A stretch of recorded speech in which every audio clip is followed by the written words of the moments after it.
We cruise through the interesting world of the arts from NAMSA Labour's recent exhibition of pictures, which takes the viewer on a tour of Africa, to an art show organized by Stanbic IBTC. Plus, put on your dancing shoes because we'll be learning a thing or two from Mozambican dance group Tofo-Tofo. That and more on this week's edition of the program. A warm welcome. I'm Melinda Akinlami. Our ride begins in a moment.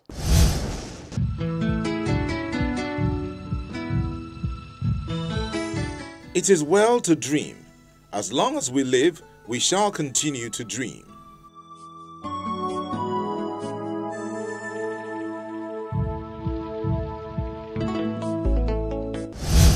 Art plays a really crucial role in the society, and many companies have continued to give the artists the much needed support so they can do what they love to do best, like Stanbic IBTC.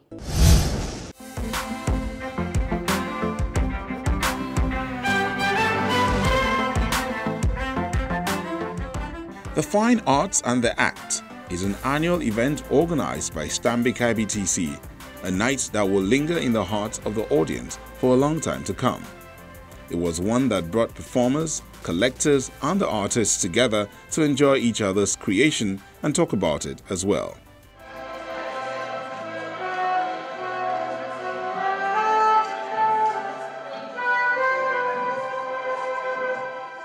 This year's theme is inspired by Nigeria, and the organizers explain why that was the choice. The Nigerian art industry is still maturing, but already you have auctions taking place and people beginning to understand the value of art pieces. So we basically just want to encourage the creative industry, and we believe it aligns with our overall goal as an institution to help give back to society. Art is a strategic pillar for Stanbic IBTC's sponsorship. We believe that art is one of the ways in which people express themselves and in which brands express themselves. We believe very deeply in Africa and Nigeria because Africa and Nigeria are both our homes and we drive their growth. We put this show together in order to first of all promote Nigerian art and culture, and secondly to be able to interact with our customers in a very relaxed atmosphere, thereby connecting with them and giving them an avenue to be able to see some of the best collections of arts that we've got in Nigeria. The works of art on display are from twofold.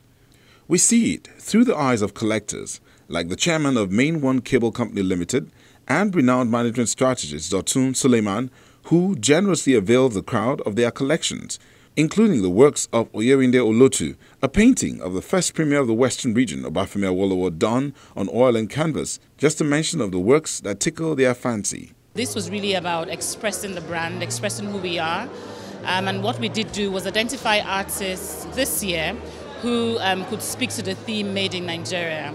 And this is the theme of this event, just artists whose works have been inspired by the Nigerian environment and circumstances that they've been through. We are talking about very rare collections, pricey, collections, some of the best selections of collections, and I mean, it's just unbelievable some of the things we've seen on display, and really nice, and of great value. The old and the new in the art game rub shoulders at this event. We have the likes of Ohai Ojekere's sharp monochrome images, the dexterity of Mariana Oyelami's cultural paintings, dance, with the hyper-realistic works of Olumide Oreshagun, mixed media works of art by Gerald Chukuma, paintings by Olufemi Oyewole, who captures familiar scenes, more photography by Jumoke Sanwo, and some more girl power from Angela Iswewe, who creates her art using minimalist renditions on different media. All of the artworks was really great, but a few of them were quite outstanding, very different. You had Oreshagun, who has a new type of photography, art photography, where he paints with the image of water. I thought that was a great expression. Water is a natural resource. You don't need dollars or anything to buy water. Water is available. So I thought it was a great expression of art that we had here today.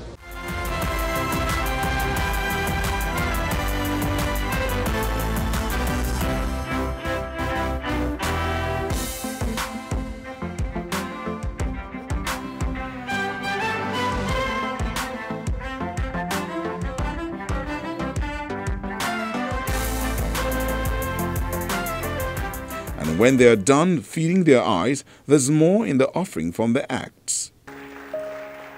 For far too long we've stayed in a fallen state, watching our strength and splendor slowly dissipate. Exporting our necessities, importing the unnecessary, making others rich while sinking ourselves into poverty. Our resources wasted, wealth plundered, security threatened, lives cheapened. We need an end to this sad state of affairs, or we desperately need a positive change. And then there was comedy. Some people died because there was no light for 5 days. For 5 days, no light, and they died. Like, how will you die? Because there's no power. You see, that's the reason why I love my country. You just like, oh my God, I can't live like this. And they die. Out of shock. Because the fridge is not on. Why? If they give us light for 6 days, people will die in Nigeria. Out of shock. Oh, we get light since. Hey! To Kenny Black, who delivers an amazing performance. Ladies and gentlemen, I think it would be nice if they have the Grammy Awards done in Nigeria. It would be nice. You call someone like Michael Bolton to come to Nigeria to sing When a Man Loves a Woman, the remix. And you're like, Michael Bolton, you're going to sing When a Man Loves a Woman, the remix with King Wasiu and Dave Marshall. It's a wonderful duet. And King Wasiu is here. Ako, he be got it on in it. Michael, John was it. Michael goes now. Are you ready, boy? Can I bet that day? Who is your boy? Calling. Michael Bolton goes like, okay. When a man loves a woman, he can think of nothing else. He showed the world for the good dance is done. King Wasiu. Tobi ni bola komeji o da sebo. Tobola ya meji si ani ye. Alaji wa si you. Pẹ̀lú Michael Bolton. Ya sing.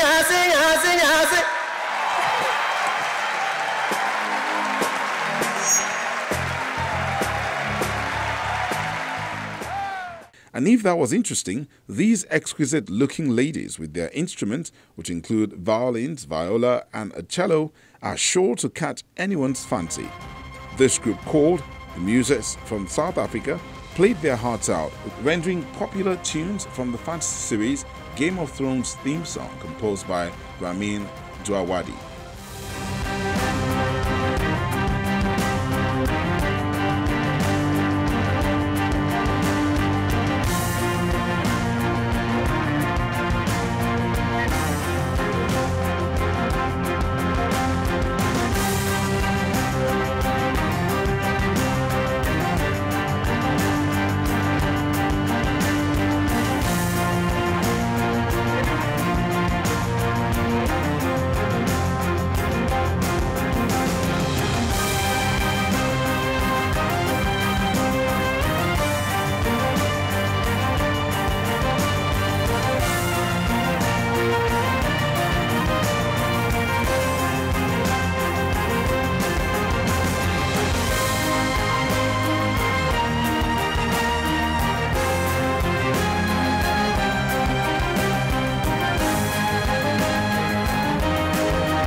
To one of Adele's hit songs titled Rolling in the Deep, which was recorded by the English singer for her second studio album.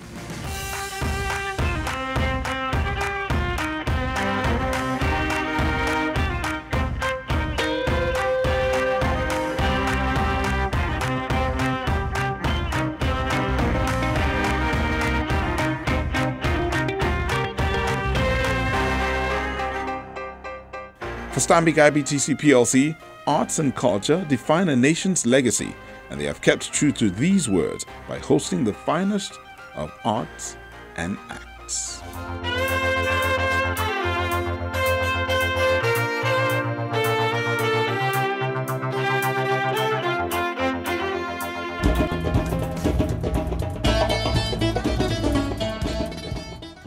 Talk about an art fiesta, the more the merrier. Pictures speak more than 1,000 words, and no one knows that better than this artist who takes us on a journey through the African continent. She looks at fashion, documentary, and performances. Art 21 has opened its doors to receive Namsa Luba, a Swiss Guinean photographer.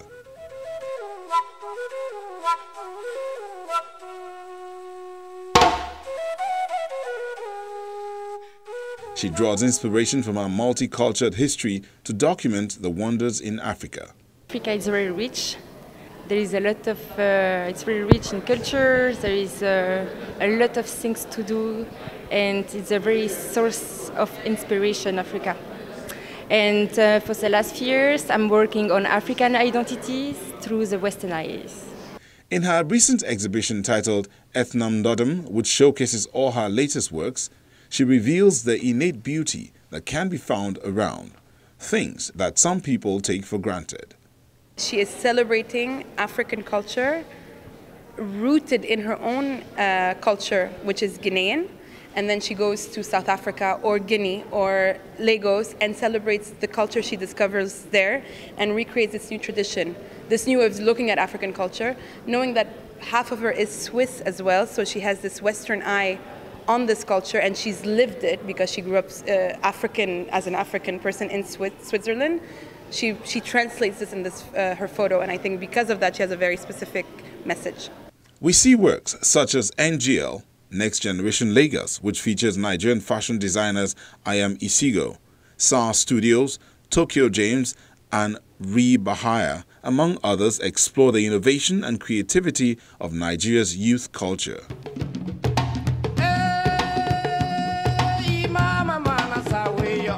Ya Kalaben explores ritual artifacts and statuettes common to Guinean ceremonies.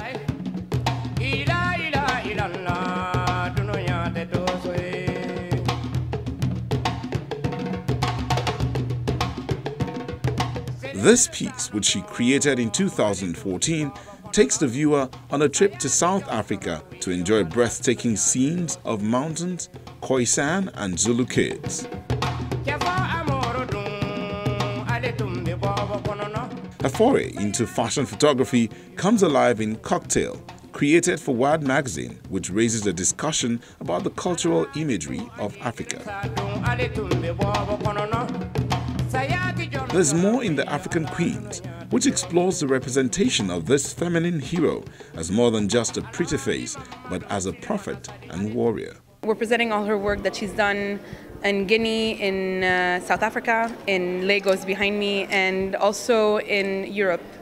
Created for Bono of U2's fashion label Edun, King and Tonkoma are both further forays into the world of fashion, which combine masks, jewelry, fabrics, and statues inspired by notions of power, strength, and nobility.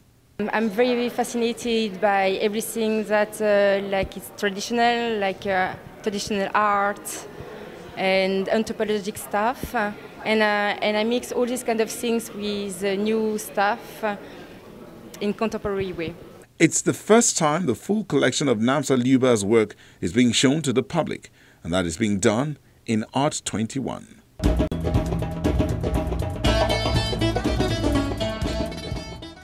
From visual arts, we move to the performances, and I will share an interesting session I had with a dance group from Mozambique. You won't want to miss that one, coming up in a moment.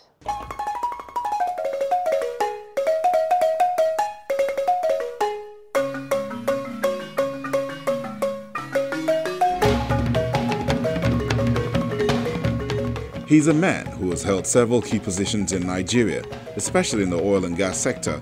But some people don't know that he was not just one of the country's greatest art collectors, he also wrote books as well.